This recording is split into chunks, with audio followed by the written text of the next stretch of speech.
Next unit देखो बेटा, complex variable integration. इसके पहले वाली यूनिट थी कॉम्प्लेक्स वेरिएबल डिफरेंशिएशन, ये 5वीं यूनिट है कॉम्प्लेक्स वेरिएबल इंटीग्रेशन।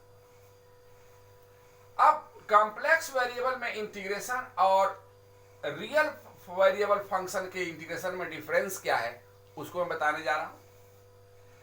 वही मैंने यहां नोट भी किया है, in case of real variable the path of the integration of a to b fx dx is always along real axis from x equal to a to x equal to b. But in case of complex function a to b of z dz, path can be along any curve from z equal to a to z equal to b. यानी real function में तो limit a to b fx dx में जो direction है a से b का वह real axis का डायरेक्शन होता है, x इक्वल टू ए से x इक्वल टू बी तक जाते हैं। लेकिन अगर a to B F Z D Z complex variable function है तो इसका पाथ डिसाइडेड नहीं है। इसका पाथ a से b में हम किसी डायरेक्शन में जा सकते हैं। जैसे हमने एक एग्जांपल लिया कि 0 से 2 plus 3i F Z D Z है, ये कॉम्प्लेक्स वेरिएबल फंक्शन है, तो 0 से 0 माने 0 0 ओरिजिन हो गया, 2 प्लस 3i इन 2 कामा 3 हो गया। तो 0 0 से 2 कामा 3 तक पहुंचने के लिए यहां डायरेक्शन नहीं फिक्स है। यहां हम इस डायरेक्शन से 0 से a से p जा सकते हैं, 0 से b से p जा सकते हैं, स्ट्रेट लाइन में 0 से p जा सकते हैं, कर्व में 0 से p जा सकते हैं, इधर से इस कर्व के अकॉर्डिंग 0 से p जा सकते हैं, या एनी अदर कर्व भी हो सकते हैं, बहुत सारे कर्व डायरेक्शन हो सकते हैं। तो डिफरेंस रियल फंक्शन और कॉम्प्लेक्स फंक्शन में यही है कि वहां डायरेक्शन रियल एक्सिस के लॉन्ग होता है, यहां डायरेक्शन डिसाइडेड ही नहीं है। अब डिफरेंट डिफरेंट डायरेक्शन में डिफरेंट वैल्यू इंटीग्रेशन की वैल्यू मिल सकती है, या कभी कभी दो डायरेक्शन में वैल्यू सेम भी मिल सकती है। ये क्वेश्चन पर डिपेंड करता है कि वैल्यू क्या आ रही है, लेकिन हम इसमें ये पहले से डिसाइड नहीं कर सकते कि डिफरेंट डायरेक्शन पर भी वैल्यू सेम आएगी या डिफरेंट आएगी। इसको समझाने के लिए हम एक क्वेश्चन लेकर दिखा रहे हैं कि evaluate 0 to 1 plus i x square minus i y dz along the path y equal to x and b है y equal to x square। First part along the path y equal to x, इसको differentiate करो बेटा, dy equal to dx हो गया, dz होता है dx plus i dy, हम dy plus dx रख दिए तो dx कॉमन लेने पर 1 प्लस आई dx हो गया। वैल्यू पुट कर रहे हैं क्वेश्चन में, तो 0 to 1 plus i x square minus y dz is equal to, हम सबको हमने x में कन्वर्ट कर लिया है तो रियल पार्ट ही इसकी लिमिट रह गई, तो 0 to 1 हो गया। x स्क्वायर y के प्लेस पर x रख दिया तो माइनस आई एक्स हो गया, 1 प्लस आई dx, 1 प्लस आई कांस्टेंट है, इसको हमने बाहर कर दिया, तो 0 to 1 x square minus I x dx।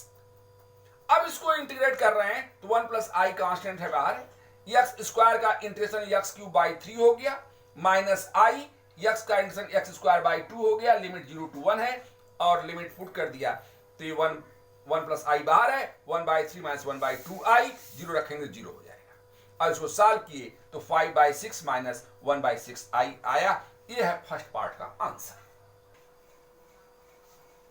Second part इसका, along the path y equal to x square we have dy, differentiate कर रहे हैं इसको, dy equal to x square differentiate 2x dx, dz होता है dx प्लस i dy और dy के place पर 2x dx लिख दिया हमने, तो ये वैल्यू हो गई हमारी x square minus i y dz 1 to 1 plus i के प्लेस पर। अब x केवल है तो लिमिट x लिखेंगे तो 0 से 1 हो गया, और x square minus i Y के प्लेस पर फिर x स्क्वायर लिख दिया हमने, और dz में dx को कॉमन लेकर 1 प्लस 2x i dx लिख दिया। यहां से बेटा x स्क्वायर कॉमन ले सकते हो और उसको इसमें मल्टीप्लाई कर सकते हो, तो यहां हो जाएगा x 1 प्लस 1 माइनस आई कॉमन लेकर बाहर कर लिया, जो x स्क्वायर निकला उसको इसमें मल्टीप्लाई कर दिया, तो x square plus 2ix cube हो गया dx। अब इसको इंटीग्रेट कर रहे हैं तो 1 माइनस आई बाहर, एक्स स्क्वायर का integration x cube by 3 plus 2i और एक्स क्यूब का इंटीग्रेशन एक्स पावर 4 बाई 4, 2 से 4 कैंसिल हो गया, यहाँ 2 आ गया, लिमिट 0 से 1, तो 1 माइनस आई बाहर, लिमिट पुट कर दें तो 1 बाई 3 प्लस आई बाई 2 हो गया, और 0 पुट करेंगे तो 0 हो जाएगा, यानी कुल इतना ही रह गया, और इसको मल्टीप्लाई करके सॉल्व कर लें तो 5 बाई 6 प्लस 1 बाई 6 आई आ रहा है। ये सेकेंड पार्ट का आंसर है। नेक्स्ट क्वेश्चन देखो, इवेलुएट 0 से 2 plus i mod z bar whole square d z along the real axis from z equal to 0 to z equal to 2 and along a line parallel to y axis from z equal to 2 to z equal to 2 plus I। यदि हमें इस integration को find करना है जिसकी limit 0 से 2i दिया है और फंक्शन है z बार का whole square dz along the real axis from z equal to 0 to z equal to 2, then along a line parallel to y axis from z equal to 2 to z equal to 2 plus I।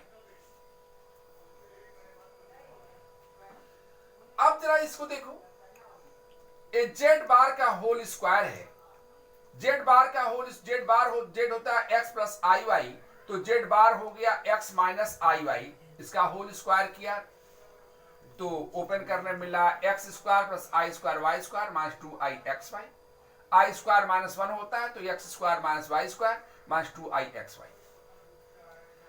अब ये यहां 0 से 2 plus आई तक, यहां से यहां तक जाने के लिए ये डायरेक्शन कैसे कैसे बता रहे हैं। पहले इन्होंने कहा कि along the real axis के along 0 से 2 तक जाना है, 0 से 2 तक। इसके बाद करें along the line parallel to y axis के पैरेलल जाना है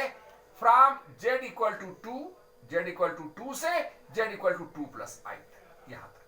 यानी यहां से पहले यहां जाना है, यहां से यहां। ये इन्होंने डायरेक्शन क्लियर कर दिया। अभी मैंने पिछले क्वेश्चन बताया कि यह इंटीग्रेशन डायरेक्शन पर डिपेंड करता है, जैसे जैसे डायरेक्शन बताया जाएगा उसके अकॉर्डिंग हमको चलना होगा। तो इन्होंने डायरेक्शन ऐसे कहा कि यहां से यहां आइए, फिर यहां से यहां जाइए। अब देखो बेटा, इंटीग्रेशन फाइंड करने के लिए हम कैसे वेरिएबल को एक में कन्वर्ट करते हैं। जब हम 0 से a की बात कर रहे थे, इस डायरेक्शन की बात कर रहे हैं, तो इस डायरेक्शन के हर पॉइंट पर y की वैल्यू क्या है? 0, रियल एक्सिस है तो y की वैल्यू 0। तो हमने लिखा यहां along the path OA, O से A तक जाने के लिए we have y equal to 0। अगर y 0 है तो इसको डिफरेंशिएट करें तो dy 0 हो जाएगा, और dy 0 हो जाएगा। अगर dz की बात करें तो dz होता है dx प्लस i dy, और dy के 0 होने से केवल dx बचा, and dz equal to dx, यानी इस डायरेक्शन में अगर हमें dz जहां लिखना होगा वहां dx लिखेंगे। And along the path AP we have x equal to AP, और इस डायरेक्शन की जब बात करें तो इस डायरेक्शन के हर पॉइंट पर x की वैल्यू 2 होगी, तो हम x इक्वल टू 2 लिखा हमने, और जब डिफरेंशिएट करेंगे इसको तो dx इक्वल टू कांस्टेंट है 0 हो जाएगा। तो dz क्या होगा इसमें, इस केस में dz क्या होगा? dz equal to dx plus i dy, dx को 0 होने से dz हो गया केवल i dy।